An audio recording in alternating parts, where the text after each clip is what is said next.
Magandang araw po sa inyo, Sir Blair.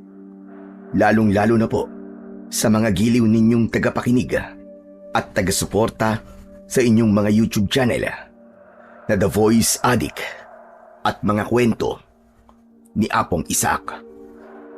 Ang kwentong aking ibabahagi ngayon ay naganap taong 1994. Isa po akong pulis na may misyong ubusin ang mga kriminal sa bayan ng Tarlac. Naging bahagi po ako ng Special Squad sa pangunguna ni Colonel Madarang. Nagsimula po ang nakakakilabot kong karanasan nang madistino ako sa baryo ng Alimpurog, kung saan ay binago talaga nito ang buhay at paniniwala ko. Sisimulan ko po ang aking istorya sa araw na nakatanggap ako ng misyon sa isang warehouse kung saan ay kailangan naming hulihin ang number 1 most wanted sa lungsod ng Tarlac. Itago niyo na lamang po ako sa pangalang Emil. At ito ang aking kwento. Tanghaling tapat nang pasukin namin ng aking kaibigang si Noel ang warehouse na pinagtataguan ng most wanted kriminal sa baryo ng probinsya ng Tarlac. Full magazine ang kalibre 45 kong baril habang nagtatago ako sa likod ng mga container van. Pinag-aralan muna naming mabuti ang mga galaw ng mga kalalakihang nagbabantay sa lugar na yon. Mataas na kalibre ng mga baril ang hawak nila, na handang makipagsabayan sa amin anumang oras na kami ay umatake. Lumingon ako sa mga kasama kong naghihintay sa utos ko.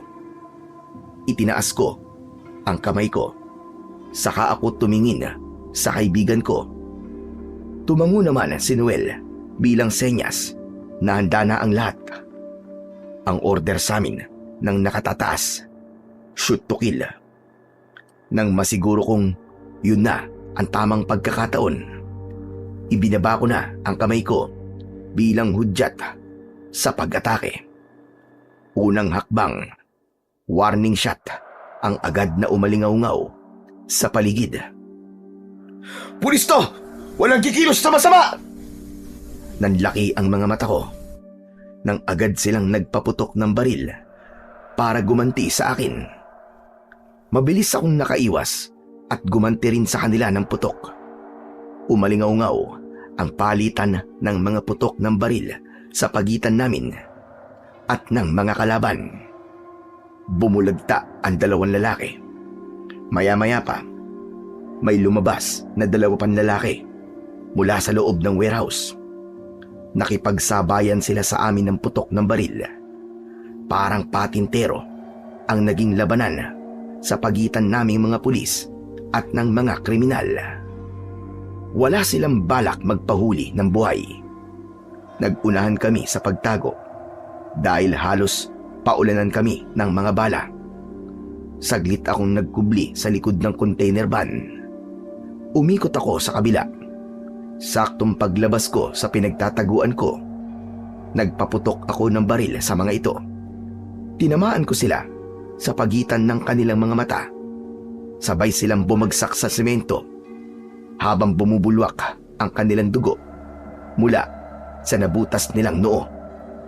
Sharpshooter ako, kaya bihira akong magkamali. "Okay, Ben. Secure the area." "Sargento, sa tingin ko tumakas na ang iba. Hindi ito sapat sa bilang na sinabi sa atin ng ating informante." "Sabihan mo mga bata, umikot sila sa likod. Papasukin natin ang loob ng warehouse." Saglit na umalis sa harapan ko si Noel. Tumakbo siya papunta sa kinaroroonan ng iba pa naming mga kasama. Umikot sila papunta sa likod. 2 pulis naman ang kasama ko nang pasukin namin ang loob ng warehouse. Saglit akong tumigil sa paglalakad. Nang mapansin kong tahimik ang loob nito, iginala ko ang paningin ko sa paligid at nakita kong may kulay asul na mga drum sa harapan namin. Hindi ko inaalis ang pagkakatutok ng aking baril sa mga ito. Sinenyasan ko ang mga tauhan ko upang lapitan ang isa sa mga drum. Ngunit nagulat ako sa biglang pag-angat ng takip ng drum at lumitaw ang isang lalaking nakatutok ang baril sa akin. Naunahan ko siyang paputukan ng baril. Tumama ang bala ko sa leeg nito, sabay bagsak nito sa semento. Dahil doon, pinaulanan namin ng mga bala ang lahat ng mga drum na naroroon. Sabay-sabay na natumba ang mga yon sa sementadong sahig. Lumitaw ang mga taong wala ng buhay at duguan. Nilapitan ko sila at sinipa ko sa malayo ang mga hawak nilang baril. Sa likod, puntahan nyo. Napapalaban ang mga kasama natin. Dali! Sunod-sunod ang putok ng mga baril. Palitan yon hanggang sa tumahimik. Maya-maya pa ay merong pumasok na isang lalaki sa loob ng warehouse. Naunahan niya ako ng tutok ng baril, kaya hindi ako nakagalaw. Ngumisi ito nang mapansing wala akong laban. Napalunok ako ng laway dahil sa labis na pag-aalala. Lalo na nang dahan-dahan siyang lumapit sa akin habang sinasabi nitong wala na akong bala at katapusan ko na. Nang makita kong kakalabitin niya na ang gatilyo ng kanyang baril, napapikit ako. Kasunod ng pag-alingaw-ngaw ng putok ng baril sa paligid. Sa pagmulat ng mga mata ko, pinakiramdaman ko ang sarili ko kung nasaan ang tama ko. Pero nagulat ako nang makita kong natumba ang lalaking may tutok ng baril sa akin at lumitaw ang kaibigan kong si Noel. Mula sa likuran nito, lumapit siya sa akin habang nakasuksok ito ng baril sa kanyang bewang. Nabunutan ako ng tinik sa dibdib nang mapagtanto ko na iniligtas ako ng kaibigan ko. Noel, anak naman ng 10 tipaklong, oo. Bakit ka pumikit? O ano, wala na ba kalaban?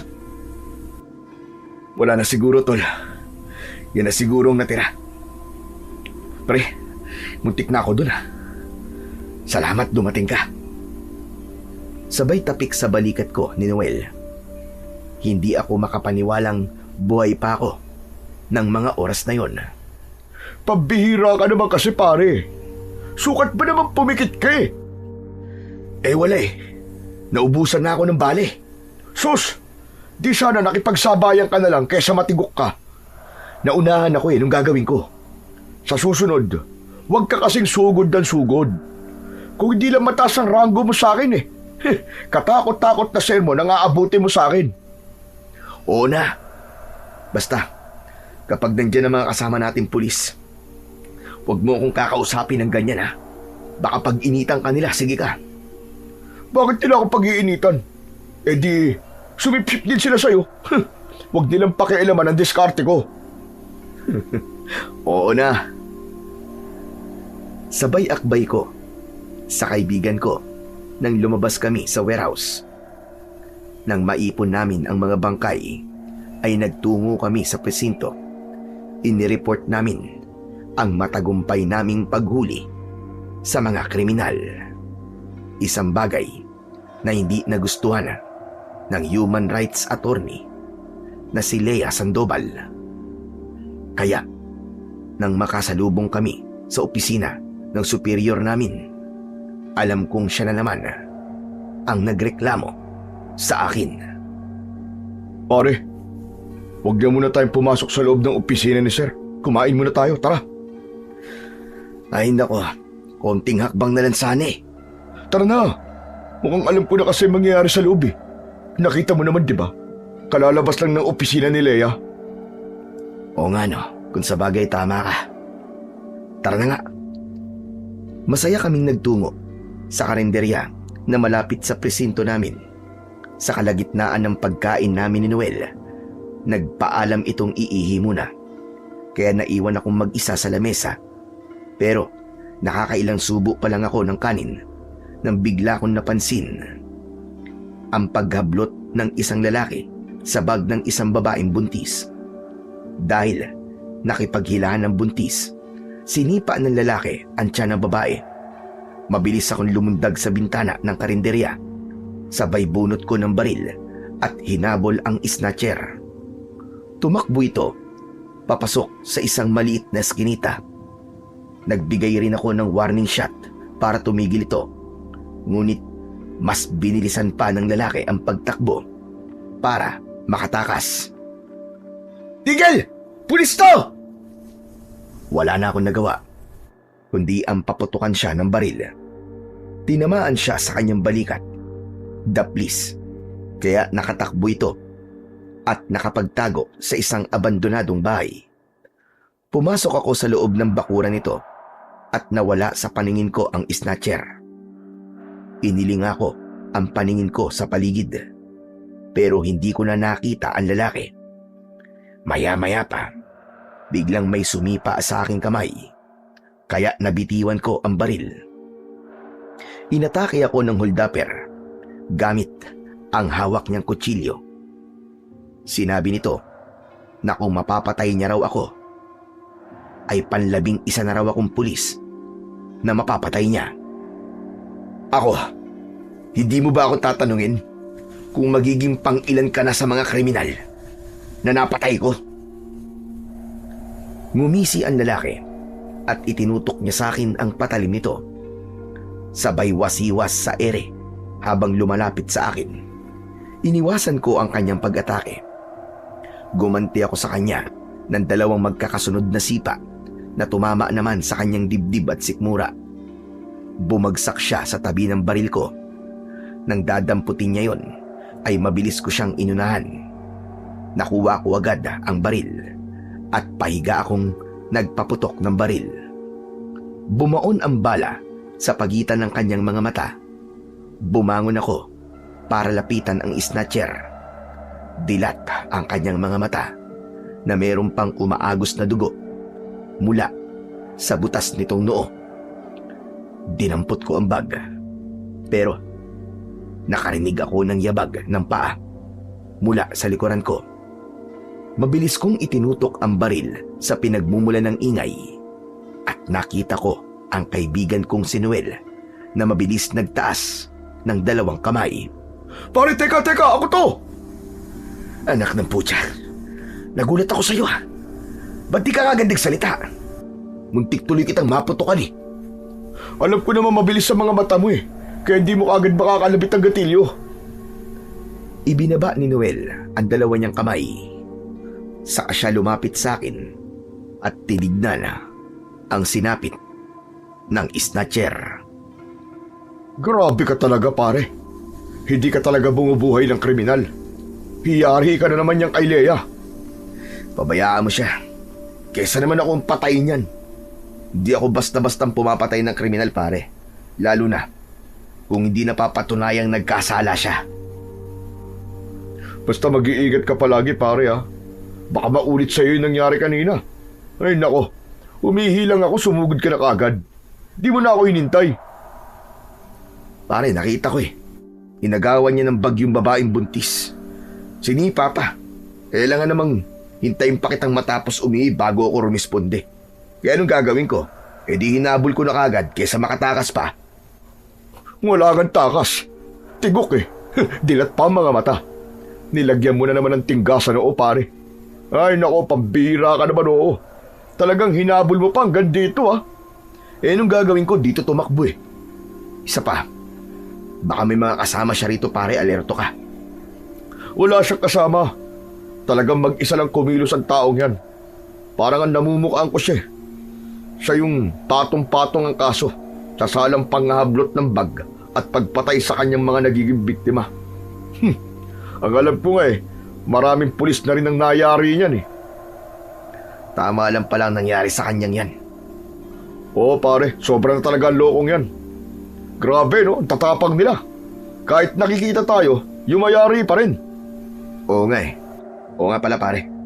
Mag-report ka na sa headquarters. Tumawag ka. Nakangising inilahad ni Noel ang kanyang palad para humingi sa akin ng perang panghulog sa telepono. Pare, yung panghulog, akin na.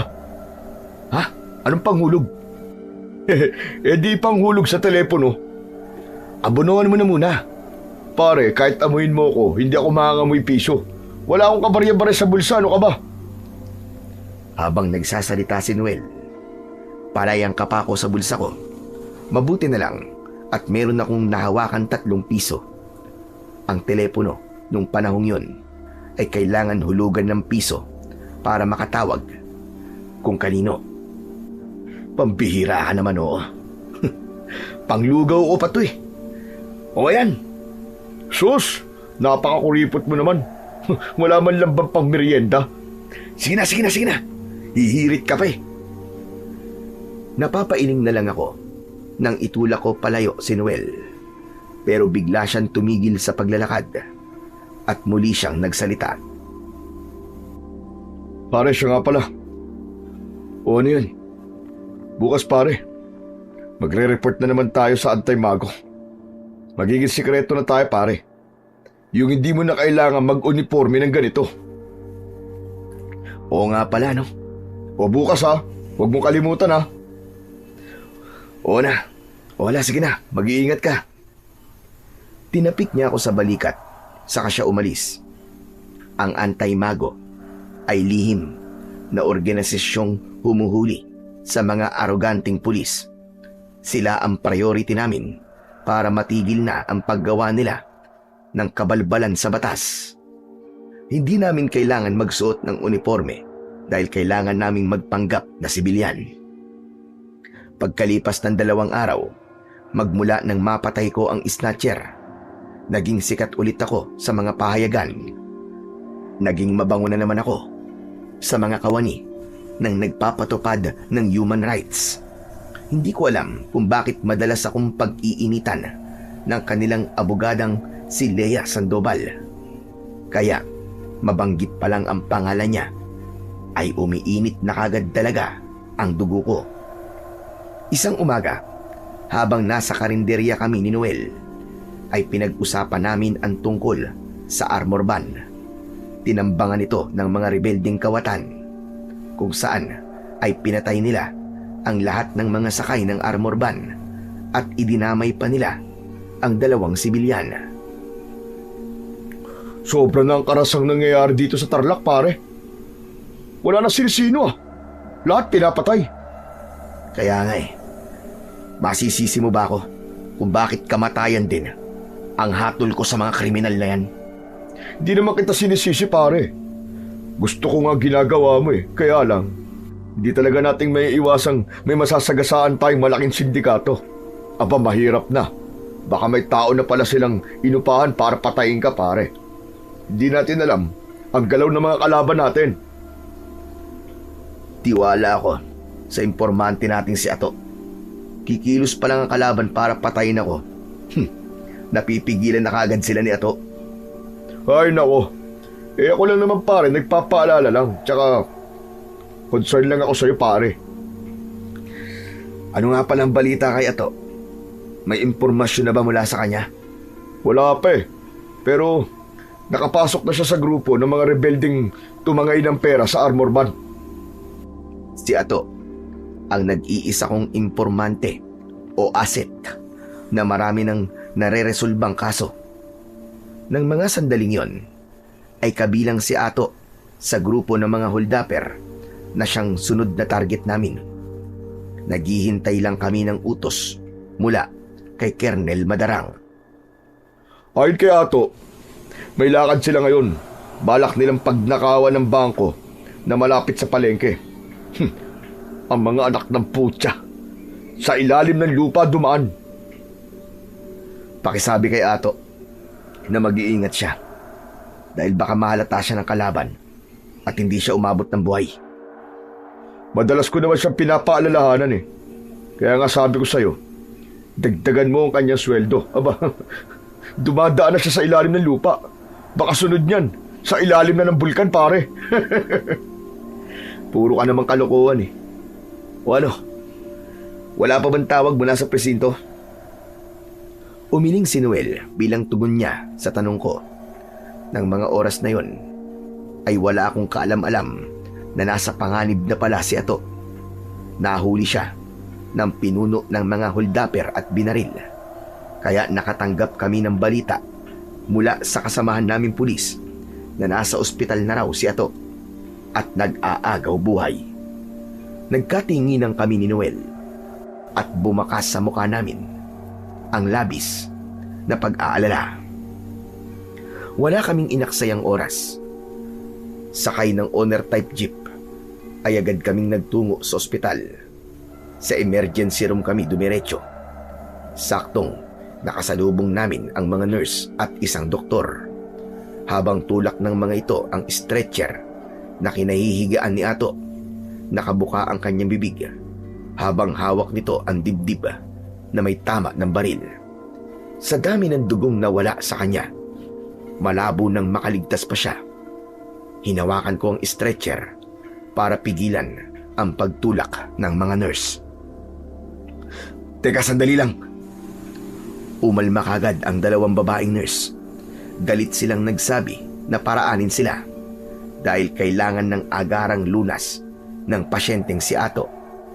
Agad kong ipinakita sa kanila ang wallet kong merong tsapa at ID bilang simbolo ng pagkapulis ko. Pulis ako, nurse.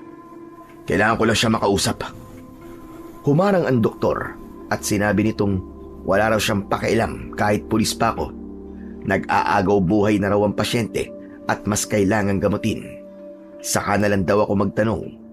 Ngunit batay sa pagkakasuri ko sa tama ni Ato sa kanyang dibdib, wala na itong pag-asang makaligtas pa. Kaya naman, nakipaghilahan ako sa mga nurse at tinabig ko ang kamay ng doktor.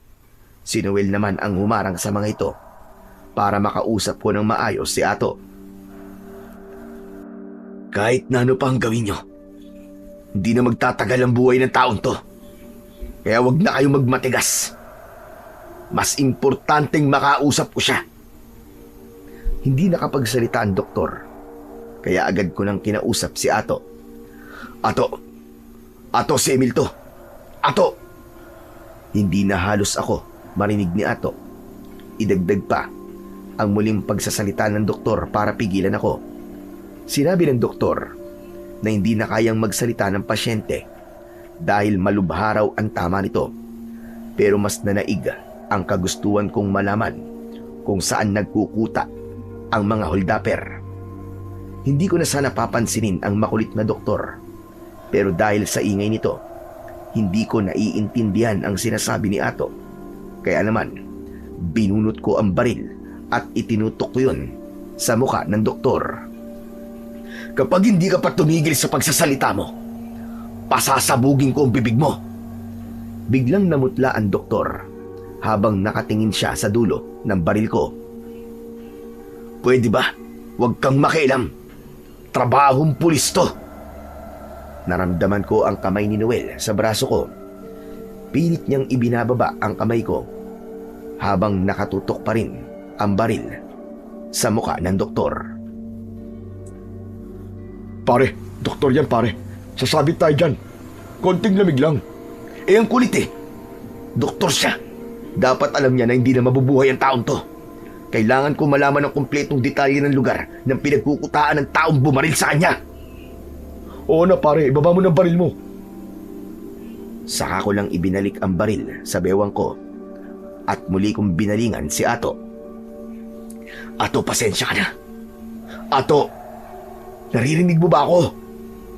Kinalog ko ang pisngi nito at pilit ko siyang kinakausap. Nakadilat ang kanyang mga mata at naghahabol ng hininga. Ikinulong ko sa palad ko ang mukha niya at inilapit ko ang tenga ko sa bibig niya.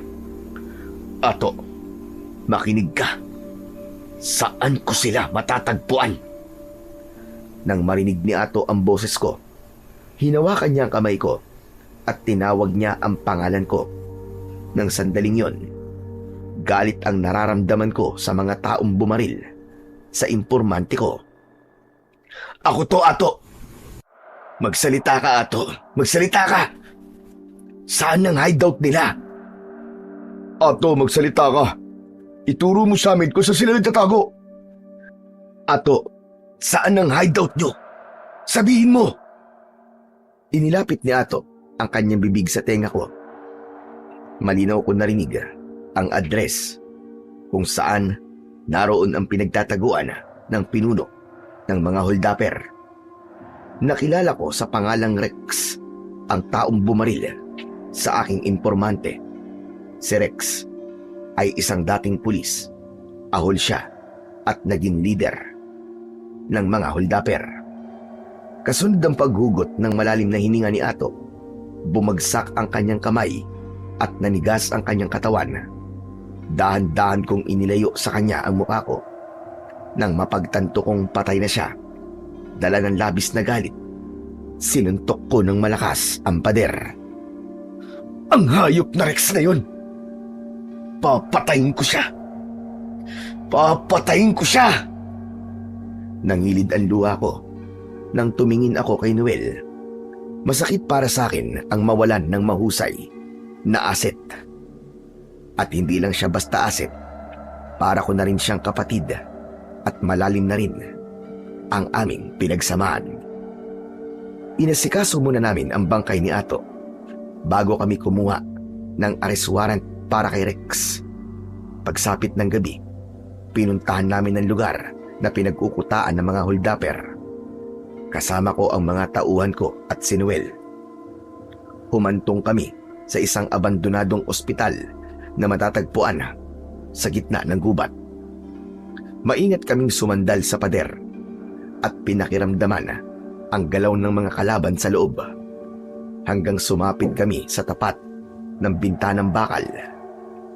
Naririnig ko ang boses ni Rex habang kausap nito ang kanyang mga tauhan. Sinabi nito na ang kalahating halaga ng perang kinita nila ay mapupunta kay Rosas dahil ito raw ang nagbibigay ng proteksyon sa kanila. Nang marinig ko yon, ay napasulyap ako kay Noel. Pamilyar sa amin ang tinatawag nilang Rosas. Pare, sino ba talaga ang Rosas na yan? Bakit madalas siyang binabanggit ng mga kriminal na inuhuli natin? Malalaman din natin kung sino si Rosas, pare. Pipigain ko si Rex para mahuli ko kung sino ang pinakapinuno nila.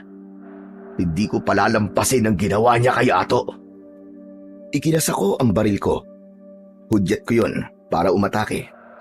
Agad akong pumasok sa pintuan at itinutok ko sa kanila ang baril ko. Pulis! Walang kikilos na masama! Hindi ko na hinintay na makipagsabayan sila sa akin ng putok ng baril nang makita ko silang gumalaw para humugot ng baril. Dalawang magkakasunod na putok ang ginawa ko. Tinamaan ko ng bala ang dalawang lalaking nakaupo sa bangkong kahoy. Bumagsak ang mga ito sa lamesa nang makita kong papuputokan ako ng baril ni Rex. Nagtago ako sa likod ng pader. Pumalit sa pag-atake si Noel. 3 magkakasunod na putok ng baril ang pinakawalan nito. Lahat ng yun tumama sa katawan ng isang tauhan ni Rex na humarang sa aming daan. Pare, si Rex tumatakas! Nang sundan ko ng tingin ang tinitignan ni Noel, nakita ko si Rex na tumakbo palayo, dala ang isang bag ng pera. Hinabol ko siya habang walang tigil ako sa pagpapaputok ng baril. Iniwan ko ang mga tauhan ko habang nakikipagsabayan sila sa mga tauhan ni Rex. Subuko ka na! Kundi, papatayin kita! Hindi ako pinatapos ni Rex na magsalita. Agad siyang nagpaputok ng baril. Mabuti na lang at nakapagtago kagad ako. 2 bala ang tumama sa pader na pinagkukublian ko. Sa pagganti ko ng putok, dumapa ako sa sementadong saig at naunahan ko ng putok ng baril si Rex. Hindi kagad ito nakagalaw at nanatiling nakabitin sa ere ang baril nito. Sige, subukan mong bapatok ng baril, hayop ka. Kundi, pamamahayan ng bala ang ulo mo. Ngumisi si Rex para itago ang takot sa akin. Nanginginig ang kanyang tuhod habang bagya ang paghinga. Sinabi nito na kahit sumuko siya ay papatayin ko pa rin siya dahil daw sa ginawa niya sa impormante kong si Ato. Hindi ako pumapatay ng walang laban, hayop ka. Kaya huwag kang mag-alala. Mabubuhay ka kung ibababa mo ang baril mo. Sumigaw ito at sinabing handa siyang makipagsabayan sa akin dahil kilala raw niya ako. Hindi raw ako bumubuhay ng kriminal. Pinaputukan niya ako, ngunit nakaiwas ako. Pero nabitiwan ko ang baril ko. Inakala niya na tinamaan niya ako ng bala, kaya nagkunwari akong may tama sa katawan. Dumaing ako para mas kapani-paniwala. Nakangisi siyang lumapit sa akin habang nakatutok ang kanyang baril. Tinawag niya akong Sarge at sinabi niyang bukas daw ay malalagay sa pahayagan ang pangalan ko. Hindi raw buhay, kundi isa na raw malamig na bangkay ng isang bayaning pulis. Palihim kong hinawakan ng maigpit ang baril kong nasa ilalim ng aking hita. Habang nakaporma akong nakadapa at hindi gumagalaw. Nang maramdaman kong malapit na si Rex sa kinaroroonan ko, mabilis akong gumulong sa saig. Hindi siya nakagalaw dahil naitutok ko na agad sa kanya ang hawak kong baril. Bigla siyang namutla dahil sa labis na gulat. Bitiwan mo ang baril mo. Kung ayaw mong butasin ko ng bala ang noo mo. Pinapangako ko sa'yo, hindi kita papatayin. Sabihin mo lang sa akin kung sino si Rosas. Imbis na matakot, tinawag pa akong ulol ni Rex. Sinabi nito na buhay nilang kapalit sa oras na may makaalam sa totoong pagkatao ni Rosas. Hindi ko rin daw gugustuing makilala si Rosas dahil isusumpa ko raw ang araw na yon sa oras na makita ko ang pinuno nila. Hindi ako natatakot. Ubus na ang takot ko. Kaya sabihin mo sa akin kung sino si Rosas. Sumagot ito at sinabing mag-unahan na lang daw kami sa pagkalabit ng gatilyo ng aming baril dahil wala raw siyang balak magpahuli ng buhay sa akin. Nang mapagtanto ko na hindi siya nagbibiro, naging alisto ang mga mata ko. Wala ka ng bala, kaya wag mo na subukan lumaban. Kilala mo ko, Rex. Hindi ako pauuna sa'yo. Ang hirap sa'yo. Hindi ka nagbibilang ng mga patok mo. Nang aasar na tumawa ito at hindi siya naniwala sa akin. Sa halip, sinabi niya sa akin na marunong din daw siyang magbilang, kaya alam niya raw na yun na ang huli ko ring bala. Walang kaalam-alam si Rex na bagong baril ang hawak ko. Sa pagbilang niya ng 3, kinalabit niya ang gatilyo at wala ngang lumabas na bala mula roon. Lumitaw ang malapot na pawis sa noo ni Rex nang mapagtanto nitong tama ang sinabi ko. Sarhento lang kasi ako kaya hindi mo ko pinaniniwalaan. Ngayon, sabihin mo sa akin kung sino si Rosas. Sabihin man daw niya sa akin kung sino si Rosas, hindi ko rin naman daw siya bubuhayin. Kaya ang mabuti pa raw ay patayin ko na lang siya. Kung ako lang ang masusunod, gusto ko na talaga siyang tapusin. Ngunit mas nangingibabaw sa loob ko ang buhay nito at alamin kung sino si Rosas. Sa pagkakataong yun, binilangan ko siya. Yun ang palatandaan ng mga tauhan ko kapag papatayin ko na ang isang kriminal. Isa yung ultimatum na magbibigay ng hudyat para wakasan ang buhay nito. 1, 2. Pero dahil hindi pinansin ni Rex ang babala ko, Pagsambit ko ng tatlo ring magkakasunod na putok ng baril ang umalingaw-ngaw sa paligid. Bumaon din ang 3 bala sa noo ni Rex. Saktong pagbagsak nito sa sementadong sahig, dumating si Noel kasama ang mga tauhan kong pulis. Gulat na gulat si Noel sa ginawa ko. Nilapitan naming dalawa ang bangkay ni Rex. Nakadilat ang mga mata nito at umaagos pa ang dugo mula sa butas niyang noo. Grabe ka, pare. Tinuluyan mo talaga. Hindi niya ako masisisi. Binigyan ko siya ng ultimatum, pero hindi siya nakinig. Pare, yari ka na naman. Tsak na magkikita na naman kayo ni Lea sa opisina. Malupit ang ginawa mo sa ngayon sa noo ni Rex. 3 bala sa iisang butas lang. Iba ka talaga. Ano yan? Papuri ba? O nang aasar ka? Ngumisi si Noel at inakbayan niya ako. Saka kami lumayo sa bangkay ni Rex at hinayaan ang mga tauhan kong umasikaso sa mga nasawi sa engkwentro. Pagkalipas ng 2 araw, ay ipinatawag ako ni Colonel Madarang dahil meron daw reklamo tungkol sa akin. Nagpaiwan si Noel sa labas ng opisina dahil ako lang daw ang kailangan sa loob. Panigurado, si Lea ang nasa loob ng opisina. Tsak, siya ang nagreklamo sa'yo. Umayo siya sa akin dahil kapag naubos ang pasensya ko, makikita niya talaga ang hinahanap niya.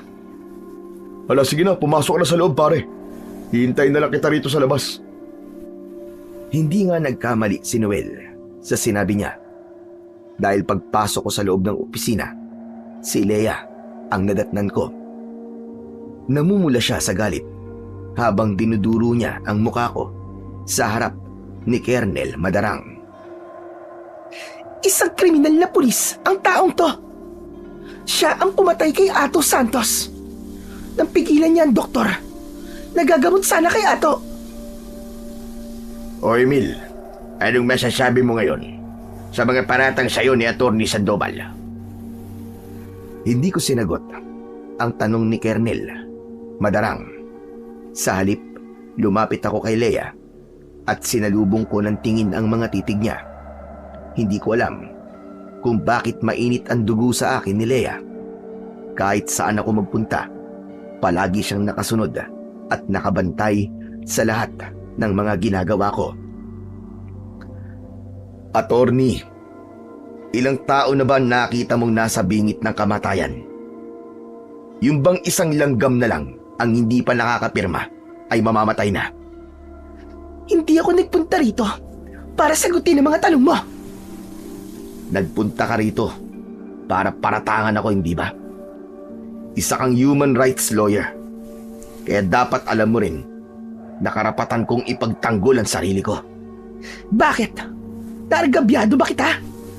Hindi. Pero kung sa tingin mo wala akong human rights dahil isa lamang akong alagad ng batas, gawin mo kung anong nararapat. Hindi yung pupunta ka pa rito para lang talakan ako. Ang lahat ay may karapatang pantao, tandaan mo yan. Kung ganun, ilang tao na ang nakita mo na sa bingit ng kamatayan, ha? Sagutin mo ako! Sa pagkakataong yon, ay hindi ko napigilan ang sarili ko. Pinagtaasan ko siya ng boses dahil nauubos na talaga ang pasensya ko sa kanya.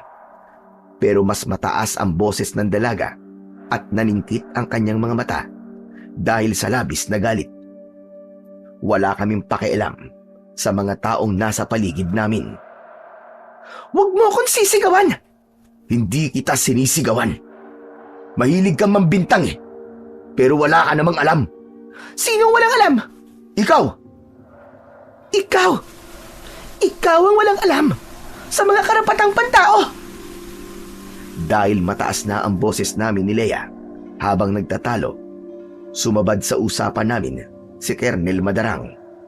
Emil, attorney, baka naman pwedeng pag-usapan natin ng mahinahon yan. Sir, nakakasar na pong isang to Tinataya ko na nga po ang buhay ko sa tungkulin ko.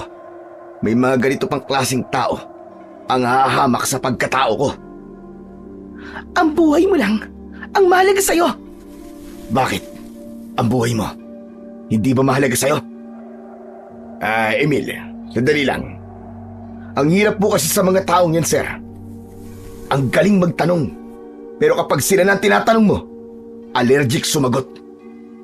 Alam mo, attorney human rights. Ano yun? Sargento Salvage. Oh, tignan niyo po, sir. Nangaasar pa tong babaeng to eh. Dahil sa patuloy na pagtalak ni Leia sa akin, hindi ko napigil ang sarili ko. Itinaas ko ang kamay ko. Akala niya susuntukin ko siya, pero ang totoo, gusto kong takluban ng palad ang bibig niya dahil naiingayan ako sa kanya. Sige, ituloy mo. Sasaktan mo ko? Sige, subukan mo. Hindi ako nananakit ng babae. Kapag nagagalit ako, hinahalikan ko. Hindi ka uubra sa akin. Nako, hindi ka lang babae. Ano? Kung babae ako, ha? Gawin mo kung anong gusto mong gawin. Tumigil ka na. Dinuro ko sa muka si Leia. Tinabig niya ang kamay ko, kaya napahawak ako sa baril ko. Siguro, wala ka pang nakitang taong nasa bingit ng kamatayan, no? Kaya madali lang sa iyong humusga. Kaya hindi mo rin masagot ang tanong ko. Pero ako, maraming beses na ako nakakita ng mga taong nasa bingit ng kamatayan. At namatay ang karamihan sa kanila. Ang mga taong naghihingalo at nalalagutan ng hininga. Lahat sila. Segundo lang ang itinagal. Humarap ako kay Colonel Madarang para ipaliwanag ang totoong nangyari kay Ato. Sir, sa mga sugat po na tinamo ni Ato, imposible na siya mabuhay pa. Kaya sinamantala ko ang pagkakataon na makakuha ng impormasyon. Bago siya mamatay, na siyang naging daan para mawasak natin ang pangkat ni Rex. Tungkol naman po kay Rex, binigyan ko siya ng warning pero hindi siya nakinig. Kaya ba pinatay mo siya? Ginampanan ko lang ang trabaho ko ng mga oras na yun, attorney. May baril siya na anumang oras ay pwede niyang iputok sa akin. Malakas ang kutob ko na gumawa ka lang ng dahilan para patayin siya. Paano mo mapapatunayan ang mga sinasabi mo? Nang mapatay mo si Rex, sa kanang kamay siya may hawak na baril. Gayong kaliwete siya. Sinasabi mo ba nagsisinungaling ako, ha, attorney? Oh, bakit? Hindi na ba pwedeng ilipat ang baril sa kanan? Huwag ka na magsinungaling. Planado mo ang pagpatay sa mga kriminal. Katibayan yun ng isang summary execution. Dahil nauubos na ang pasensya ko, binunot ko ang baril ko mula sa bewang ko. Itinutok ko yun sa kanya. Ngunit walang bala yun. Bumakas ang takot sa mukha ni Leia. Kailangan kong gawin yun para tigilan niya na ang panggigipit sa akin. Napatayo si Colonel Madarang dahil sa pag-aalala. Ngunit tinignan ko siya para maintindihan niya kung ano ang ibig sabihin ng ginagawa ko. Kanan ako, pero kaya kong bumaril sa kaliwa. Alam mo ba, attorney, na ang powder burn na nakita sa kanang kamay ni Rex ay katibayang nagpaputok siya ng baril gamit ang kanan niyang kamay. Kaya pagmasdan mo ang kamay ko habang nakatutok ang baril sa'yo. Inilipat ko ang baril sa kaliwang kamay ko upang ipakita sa kanya na totoo ang sinasabi ko. Napasigaw si Leia dahil sa takot, kaya't lumabas ito ng opisina. Huli na nang mapagtanto kong mali ang ginawa ko. Dahil dun, pinagalitan tuloy ako ni Colonel Madarang. Emil, nasisiraan ka na ba ng ulo, ha? Hindi mo dapat tinakot ng ganun si Leia. Pasensya na po kayo, sir. Nadala ako sa bugso ng damdamin ko eh. Nauubos na po kasi ang pasensya ko sa babaeng yun eh. Palagi na lang akong pinag-iinitan, wala naman akong kasalanan sa kanya. Ay, nako. Mauubos din ang dugo ko sa'yo. Hala, sige na. Makakaalis ka na at ayusin mo ang problema mo. Hindi maitago sa muka ni Kernel Madarang ang pagkadismaya sa ginawa ko. Nang lumabas ako ng opisina, nadatnan kong naghihintay sa akin si Noel. O pare, ano nangyari? Ayos lang ako, walang problema. Tugon ko kay Noel habang nilalagyan ko ng bala ang baril ko. Teka, bakit walang bala ang baril mo? Ano ba nangyari sa loob? Hindi ko sinagot ang tanong ni Noel dahil may biglang sumampal sa pisngi ko. Nang mag-angat ako ng paningin, nakita ko si Leia. Galit na galit siya sa akin habang dinuduro niya ako sa muka. Teka, ba't mo ako sinampal? Nagtatanong ka pa, lintik ka? Sinampal kita dahil sa ginawa mo sa akin. Tinutukan mo ako ng baril sa mukha. Demo lang yun. Walang bala ang baril ko. Demo? Demonyo ka talaga dahil tinakot mo ako. Marunong ka rin naman palang matakot eh. Hoy, marunong din ako matakot. Pero hindi sa kagaya mo. Huwag mo akong pikunin ha. Isa pa. Wala pang babaeng sumampal sa akin. Ikaw pa lang. Pare, tama na, babae yan. Kahit pa babae siya, di ko siya uurungan. Ah, ganun ha? Itinaas ni Leia ang kanyang kamay para sampalin ulit ako. Pero nahawakan ko agad ang pulsuhan niya. Saka ko siya mabilis na hinalikan. Hindi ko siya binitiwan kahit nagpupumiglas siya. Nang maghiwalay kaming dalawa, sinampal niya ako sa pisngi. Aray! Nakakarami ka na ha? Gusto pa ba ng isa? Bastos ka talaga. Ano? Sige, attorney. Magdemanda ka kung gusto mo. Hihintayin kita. Hindi siya nagsalita. Sa halip, sinubukan niya ulit na sampalin ako. Ngunit sa pagkakataong yon, sinalag ko na ang kanyang kamay. Pero bigla akong natigilan nang mapansin ko ang marka sa kanyang dibdib. Inakala ni Leia na sinisilipan ko siya, kaya sinampal niya ako ng isa pa niyang kamay. Tinamaan niya ulit ako sa pisngi. Bastos! Dahil sa pagwawala ni Leia, mabilis kong hinawakan ang kanyang mga kamay. Pinilit niyang alisin yon, ngunit malakas ako kaysa sa kanya. Saka ko siya tinitigan ng mabuti. Sa oras na dumapo uli ang kamay mo sa mukha ko, hindi lang halik ang matitikman mo. Naiintindihan mo? Biglang bumakas ang pag-aalala sa mukha ni Leia. Malakas niyang hinila ang kanyang mga kamay mula sa pagkakahawa ko. Saka siya tumalikod at walang imik na umalis. Nang mawala siya sa paningin ko, naalala ko ang tungkol sa markang nakita ko sa kanyang dibdib. Hugis at sulok yon na merong 3 nunal sa gitna. Para bang isang simbolo na nakita ko na dati. Hindi ko lang matandaan kung saan ko nakita ang simbolong yon. Bagya akong nagulat nang biglang nagsalita si Noel. O ano pare? Natulala ka na dyan ah. Ano? Masarap ba? Oo pare. Matamis pala ang lipstick nun. Sandali.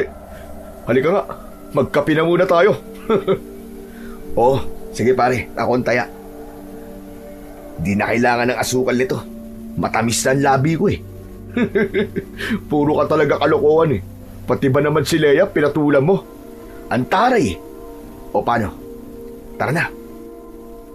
Inaya ko si Noel papunta sa karinderya na madalas naming pagkainan. Umorder ako ng 2 tasa ng kape. Nang makaupo kami sa bangko, ay seryoso kaming nag-usap ni Noel. Pare, ano kaya ang buhay na naghihintay sa atin sa baryo ng Alimpurog? Bakit napunta dyan ang usapan? Alam mo naman pare, di ba? Kung anong klaseng lugar ang baryo ng Alimpurog. Aba, maraming kriminal ang nagtatago doon. Kahit saan tayo magpunta, maraming kriminal. Kinuha ko ang dyaryo na nakapatong sa lamesa at inabala ko ang sarili ko sa pagbabasa ng mga balita. para kahit paano ay makalimutan ko ang tungkol sa marka ni Leia sa dibdib ko. Pare, ano ba binabasa mo dyan? Tingnan mo pare, sikat na naman ang baryo ng Alimpurog dahil sa mga taong pinatay sa lugar na yon. Tignan mo tong isang larawan ng babaeng natagpuan sa tabing kalsada. Anong napapansin mo sa itsura ng pagkamatay niya? Nako, grabe naman. Wakwak ang tiyan at nakaluwa ang kanyang mga bituka, pare. Kaya nga, sinong matinong tao ang gagawa niyan sa isang babae? Di ba? Ibig sabihin gumagamit ng ipinagbabawal na gamot ang taong gumawa niyan sa biktima. Parang alam ko na kung saan papunta ang usapan natin, ha. Balak mo talagang tanggapin ang misyon, pare. May magagawa pa ba tayo para tumanggi? Kasama ito sa sinumpaan nating tungkulin. Basta. Kinakabahan ako sa misyon natin to, pare. Para bang, basta ewan. Ngayon lang ako natakot ng ganito. Isipin mo na lang na gagawin natin to para sa mga tao, pare. Kaya huwag kang mag-isip ng kung ano-ano. Sa halip, isipin mo kung paano natin mapipigilan ang pagkalat ng mga krimen sa lugar natin. Samahan niyo kung sugpuin ang krimen. Napalingon kaming dalawa ni Noel sa pinagmulan ng boses. Napatayo kami at sumaludo kami sa bagong dating na si Colonel Madarang. Sir, kayo pala. Maupo ko kayo. Nauli na ba ako ng dating? Hindi po, sir. Teka, sandali lang po.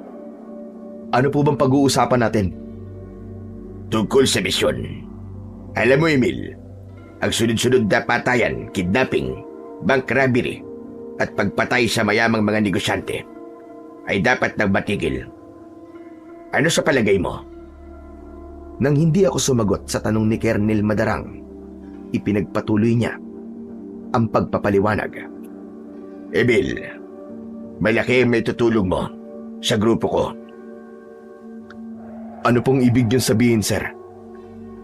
Luminga muna sa paligid si Colonel Madarang bago niya sinagot ang tanong ko. Sumama kayong dalawa ni Noel sa akin. Ipapaliwanag ko. Hindi natin pwedeng pag-usapan yan dito. Nararamdaman kong may mga tenga sa paligid natin.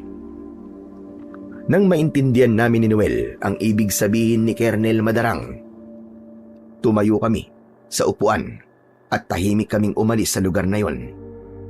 Sakay ng owner-type jeep ay bumiyahe kami papunta sa lugar na sinasabi nito.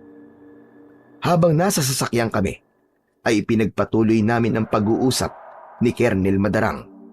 Samantalang si Noel naman ay tahimik na nagmamaneo ng sasakyan.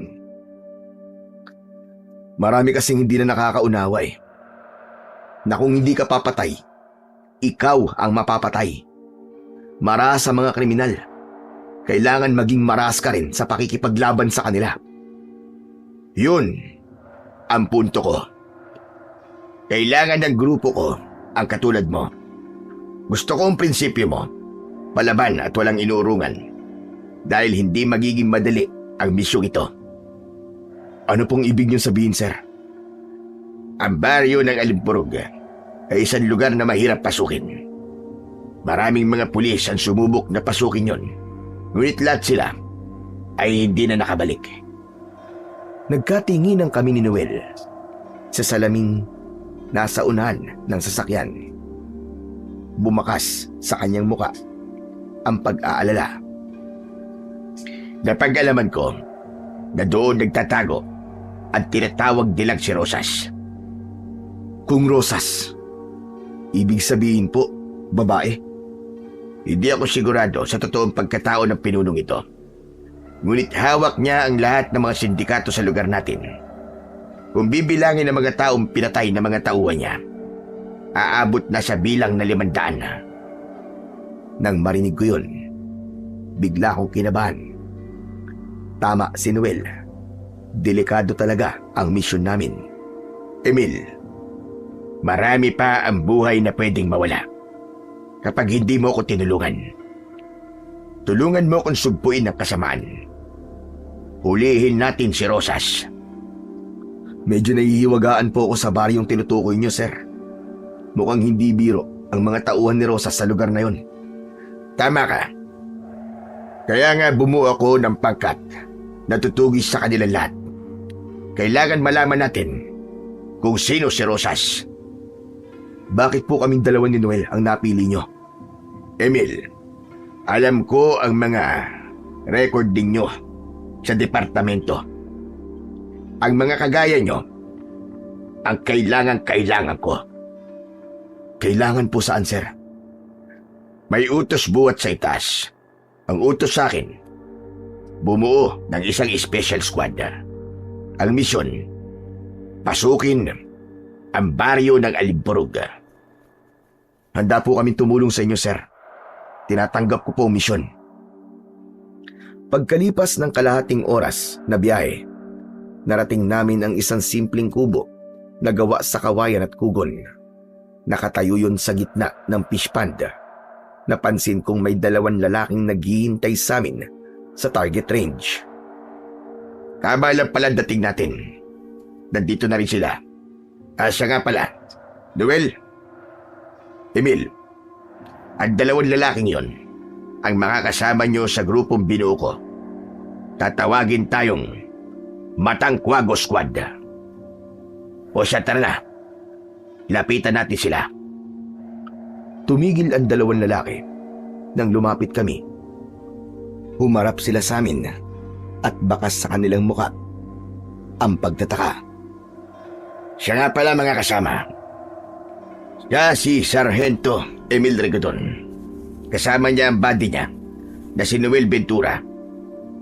Naunang nakipagkamay sa akin ang lalaking nakajacket ng itim.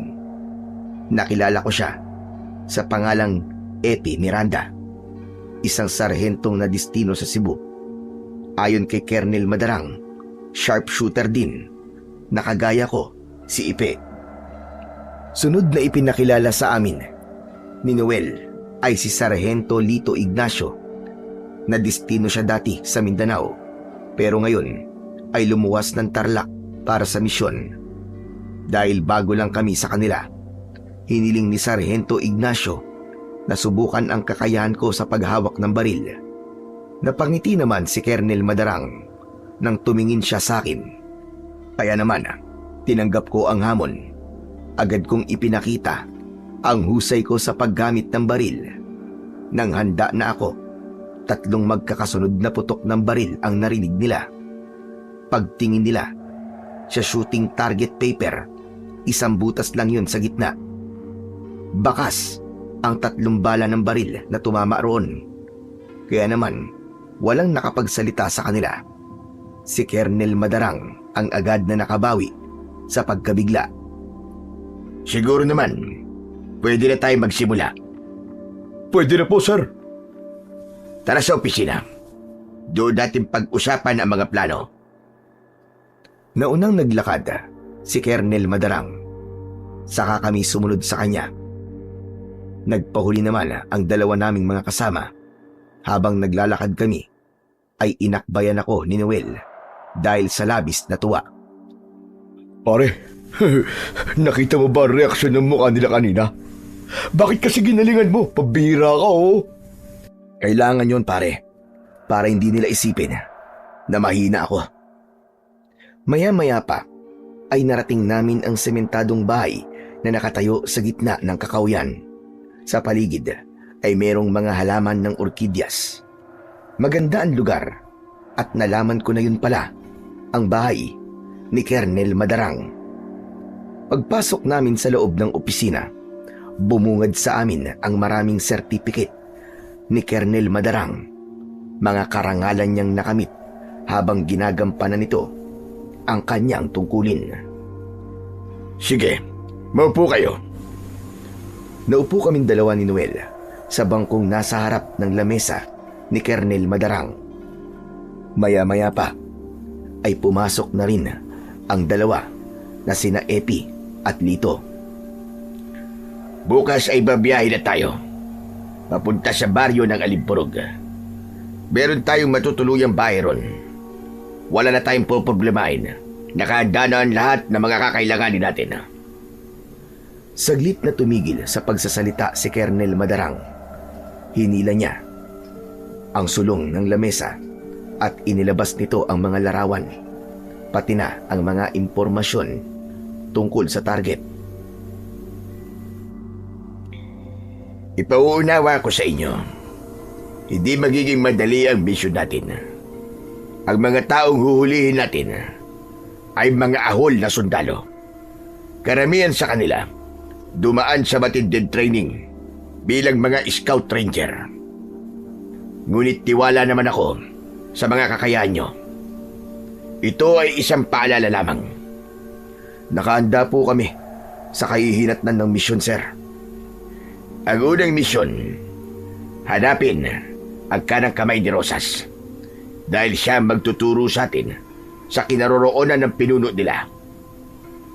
Ipinakita ni Colonel Madarang ang mga larawang kuha sa iba't ibang anggulo.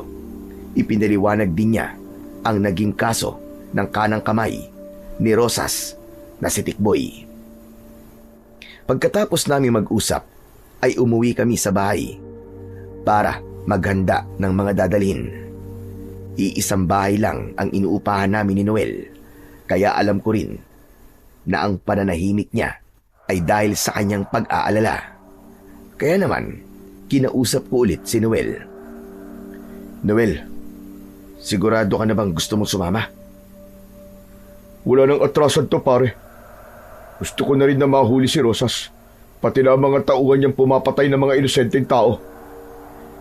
Tama ka, pare. Bilang pulis, may sinumpaan tayong tungkulin sa batas.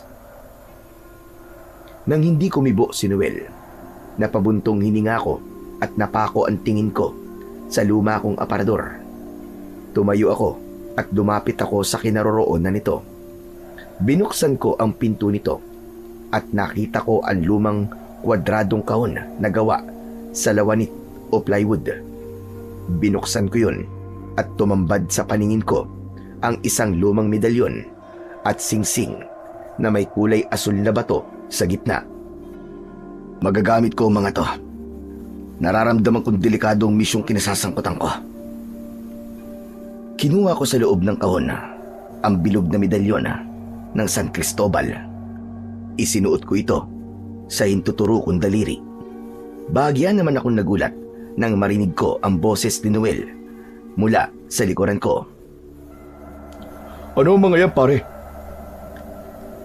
Isinuot ko ulit ang medalyon at ang singsing. Akala ko ba ayaw mo na sa mga yan? Dahil ang sabi mo, walang kapangyarihan ng mga yan. Ewan ko ba, pare. Kagaya mo, nag-aalala rin ako sa misyon natin. Kaya umaasa pa rin ako na baka merong bisa ang medalyon ng San Cristobal. Ano bang proteksyon na tinataglay ng medalyon ng San Cristobal, pare? Ang medalyon ng San Cristobal ay may gabay sa paglalakbay. Pinoprotektahan din ito ang taong may suot ng medalyon laban sa disgrasya sa sasakyan.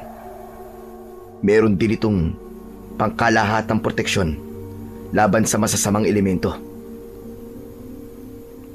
Hindi ba't may balita na ang medalyon ay kayang magbigay ng proteksyon laban sa mga sandata? Kagaya ng patalim at bala ng baril. Tama ka dyan, pare. Bakit pati ang singsing sinuot mo? Di ba, munti ka nang mamatay dahil sa singsing?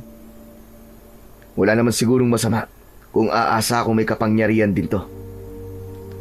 Hindi nakasagot si Noel. Alam niya na muntik akong mamatay dahil sa maling akala. Iniharang ko ang singsing sa balang tatama sana sa aking katawan. Dahil ang buong akala ko, hindi ako tatablan. Tinamaan ako ng bala sa dibdib at nag-agaw buhay sa ospital. Maya-maya pa ay binalingan ko ulit ang maliit na kahon. Ibabalik ko na sana ang takip nito nang mapansin ko ang nakatiklop na papel sa loob ng kahon. Kinuha ko yon at binuksan. Tumambad sa paningin ko ang isang simbolo at salitang orasyon. Teka, hindi ako maaaring magkamali. Ang hugis at sulok na may 3 nunal sa gitna ay nakita ko rin sa dibdib ni Leia. Napatingin ako sa mukha ni Noel. Lumapit siya at tinignan niya ang simbolong nakaguhit sa papel na hawak ko. Binanggit mo si Leia, pare. Anong ibig mo sabihin? Bakit titig na titig ka sa simbolong to? Pare, may ganito si Leia sa dibdib. Ano? Anong ibig mo sabihin, pare? Isang marka ito na hindi ko alam kung anong ibig sabihin at kung ano ang kaugnayan ng papel na to kay Leia. Sigurado ako sa nakita ko, pare. Ibig mo sabihin, konektado si Leia sa mga agimat mo. Paano naman nangyari yun, pare? Hindi ko rin alam eh. Naguguluhan din ako. Bigla kong kinabahan at maraming tanong ang sumagi sa isip ko. Mga hinala na tanging si Leia lamang ang makakasagot. Kapag natapos ang misyon natin, kakausapin ko si Leia tungkol dito. Pagsapit ng gabi, ay hindi ako dinalaw ng antok, kaya naisip kong magsagawa ng ritual. Sinunod ko ang nakatala sa papel. Hindi ko yung ginawa noon, kaya walang bisa ang medalyon nang una ko tong gamitin. Sinimulan ko sa pagsindi ng kulay pulang kandila habang ang usok nito ay hinaplos-haplos ko sa aking mukha. Kasabay ng pabulong na pagbigkas sa orasyon, naramdaman ko ang pag-iinit ng medalyon ko sa aking leeg.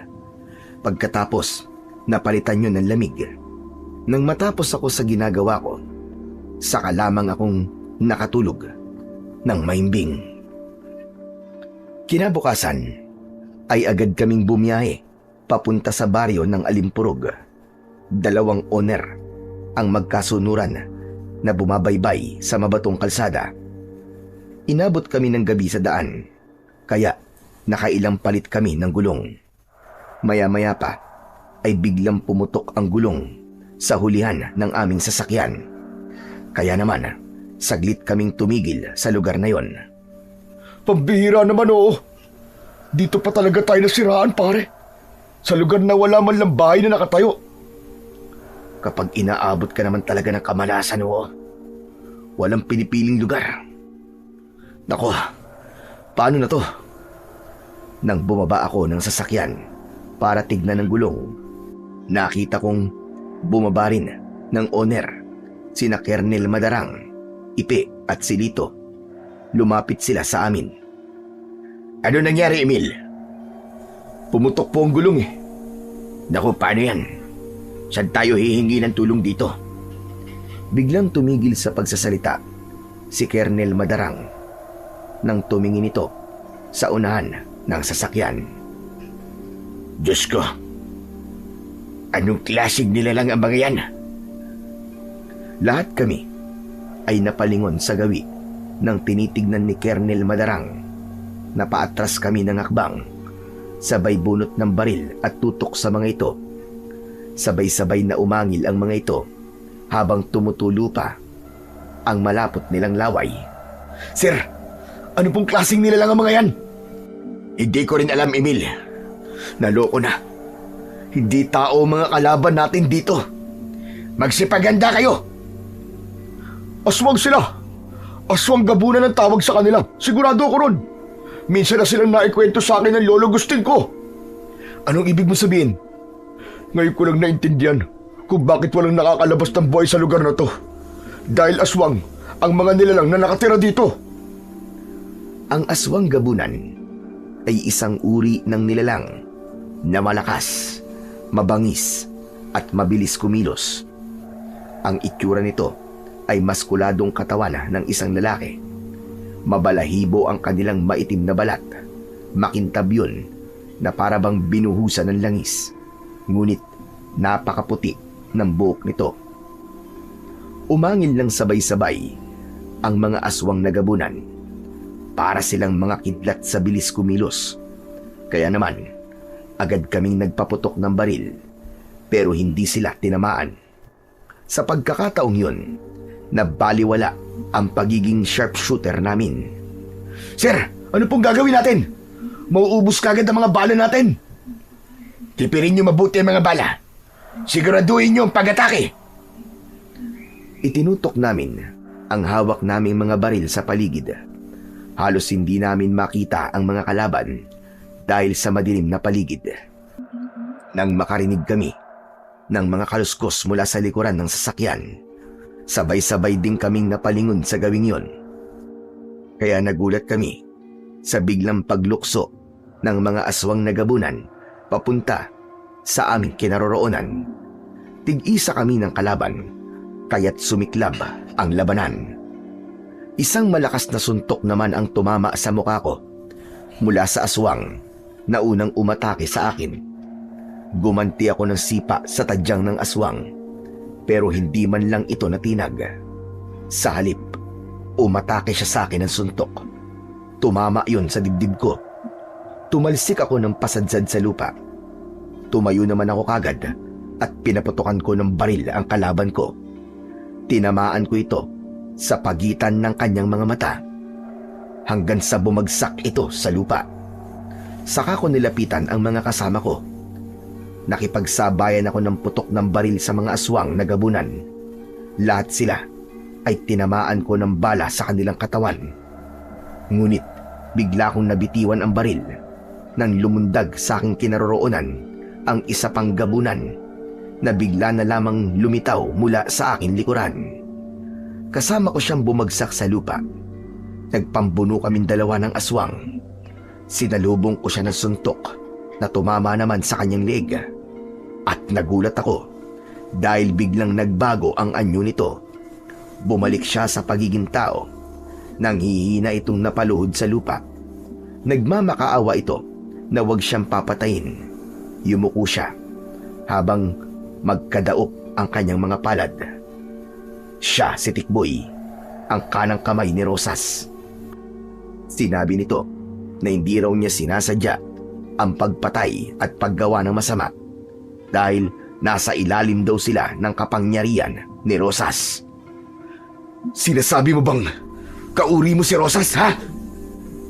Tumango si Tikboy at takot na takot siya sa akin. Napatitig siya sa singsing ko. Sinabi niya, ako raw ang nag-iisang sugo na makakapatay kay Rosas. Ngunit bago raw yun, ay hanapin ko ang alay niya. Alay? Sinong tinutukoy mo?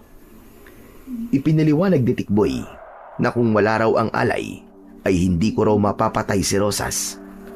Sumuko siya sa akin, ngunit nagulat ako sa ginawa ng mga kasama ko. Pinaulanan nila ng bala si Tikboy. Halos mawasak ang katawan nito dahil sa ginawa nila. Mabilis ko namang hinablot ang mga baril ng mga kasama ko. Bakit ko siya pinatay? Dahil kriminal siya. Ang utos natin ay patayin ng mga kriminal. May sinasabi pa siya sa akin, sir. Hinatulan niyo naman kagad. Sumingit din sa usapan namin si Lito. Ipinaalala niya sa akin kung bakit kami nasa baring yon. Galit na galit ako ng mga sandaling yon. Punong-puno ng panghihinayang ang nararamdaman ko. Ibinalik ko sa kanila ang baril. Muli kong sinulyapan ang bangkay ni Tikboy. Lumapit naman sa akin ang kaibigan kong si Noel. Pare, uminaw ka muna. Di ba? Sanay ka na sa ganitong gawain. Pero iba ngayon, pare.